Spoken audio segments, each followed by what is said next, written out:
used to call me Money Man, Danzy Fonzo, Danzy boy. Yo, what's going on, everybody? This is episode 4 of the Lions Den podcast. I am super excited to have another conversation with another person telling their story about redemption, their story about how Yah has stepped into their life, worked on their behalf, and how they have conquered some situations that a lot of people currently are going through now. So I'm super excited to have this conversation, man. This is episode 4 of the Lions Den podcast. Yeah, so today on the Lions Den podcast with episode number 4, we have the pleasure, or I have, and you guys also have the pleasure of having a conversation with a young lady. So, today, who do we have the honor of sitting down and chatting with today? I'm Kaylah Superville, born in Brooklyn, New York. I have 4 other siblings, 4 brothers. I'm the 5th, the baby.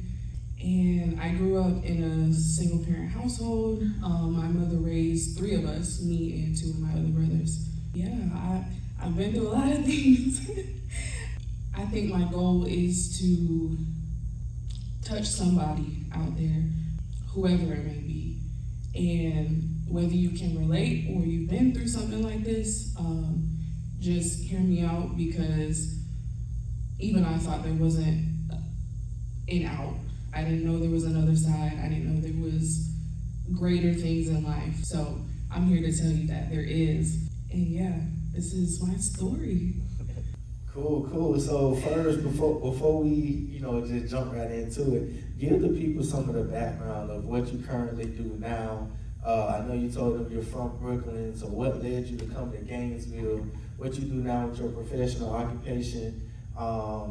Maybe just some of the things you like to do, and then your story about how you went from being born, really from how you found Yah. How did you find him, and how did you start? What prompted you to start building a relationship with him? Absolutely. So I moved to Gainesville in 2021. It was really a spontaneous thing. Wanted a new city, a new start, anywhere. So I picked up and I came to Gainesville because I thought, okay, college town, it might be cool. So I picked up and I left, and I came, like I said, in 2021. And actually when I got here, that's when I got in the profession I am now, property management. And it was so crazy how that happened. Now looking back, it was Yahweh. And I had no idea. I was just like, oh, okay, I stumbled upon this job, but I had no idea it would turn into the career that it is now. And I love what I do. But currently, I work at an apartment complex. I'm an assistant general manager. And yeah, I love what I do. Yeah. Cool. So you left Brooklyn. What age was you when you left Brooklyn?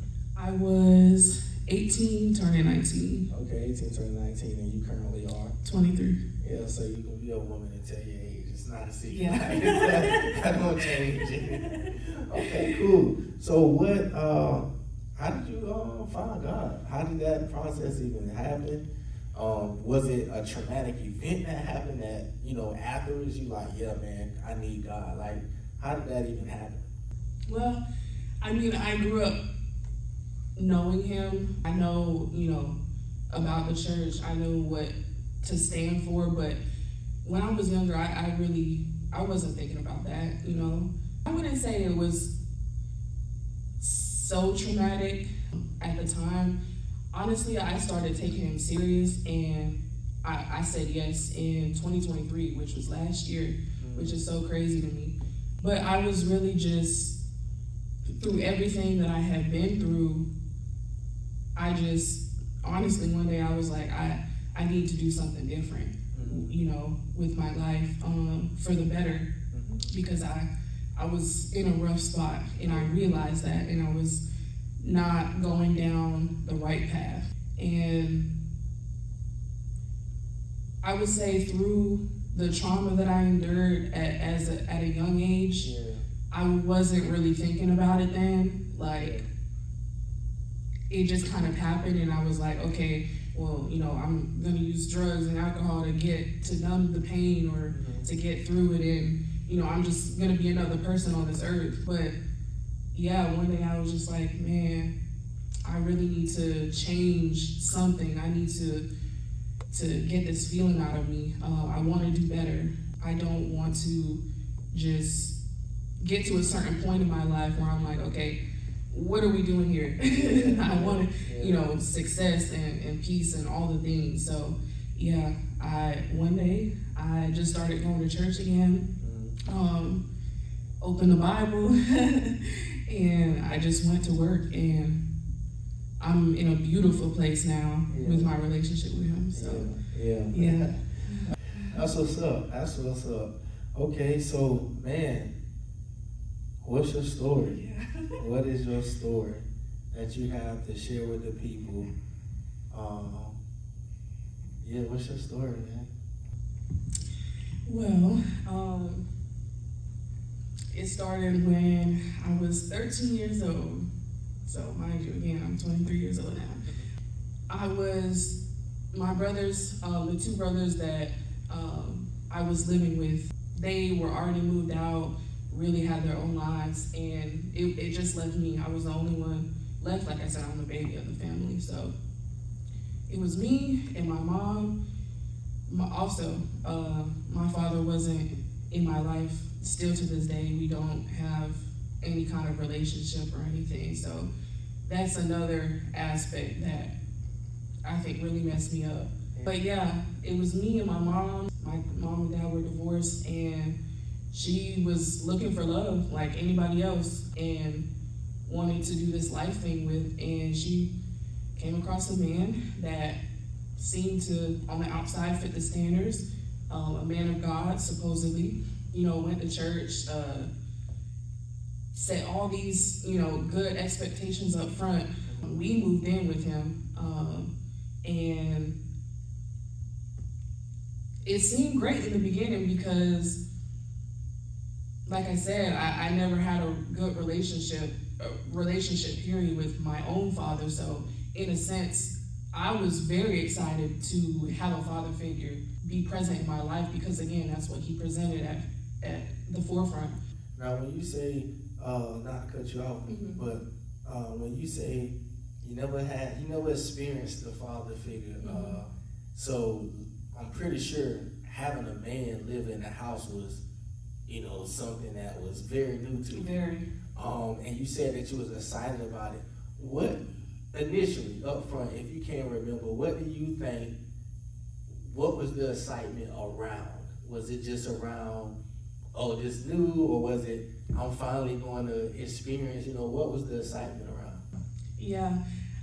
Honestly, I think the excitement came from just having a man in the household to share that experience with, to guide me, to teach me, to have a close relationship, because I've always been very close, extremely close with my mother. So I just knew the norm was, mother and father in the household, but I knew I never had that. So I was like, okay, this is a new experience. Now I finally get to do all the things that the average, person does who has a father in the household. So I think the excitement was just all of the things. I didn't know what it was because I never had it, but I was excited to see what it was talking about. So yeah. After we moved in, like I said, everything seemed perfect. Like I said, he was playing the part, and this is important later on, but he owned his own business, so which means he set his own hours. He went to work when he felt like it, and built his own schedule. So it was going good for a little bit, and I remember the first time I got introduced to his profession. That was also a new experience because, again, I'm like, okay, well, this is supposed to be, a new father figure. I'm riding along for this job, like I get to learn things, cool. But at the end of the day, it turned out like those were never his intentions from the start. And I think that was the first day of like just heartbreak, because I think he was a 45-year-old man. Mind you, I was 13 years old, and he started to test the limits, as in, inappropriate questions, because you shouldn't be, as a grown man, you shouldn't be asking a 13-year-old girl, has she ever had sex before? Has she ever, anything explicit like that, and it started with those questions. And I really didn't think anything of it. Yeah, I was uncomfortable, but I never said anything because I was like, man, he's tripping. Like, why? Why is he? He just want to make conversation. I don't know. Yeah. So yeah, it started with that, and then I guess it came to a point where he got comfortable enough, and that was the first time he ever touched me. And I remember so vividly. Again, I had went to work with him because, mind you, this was over the summer, so I wasn't even in school. And yeah, I went to work with him. He was showing me what to do, and I just remember he was like, oh, we were just about to pack up and go. And I was like, I had to use the bathroom before we get on the road, because it was a little drive away. So I went to the bathroom, and next thing I know, he's following behind me. So I'm like, okay. Like, I know it said woman sign on the bathroom. But yeah, and I really didn't, throughout that whole situation, I really didn't say anything. It just kind of happened.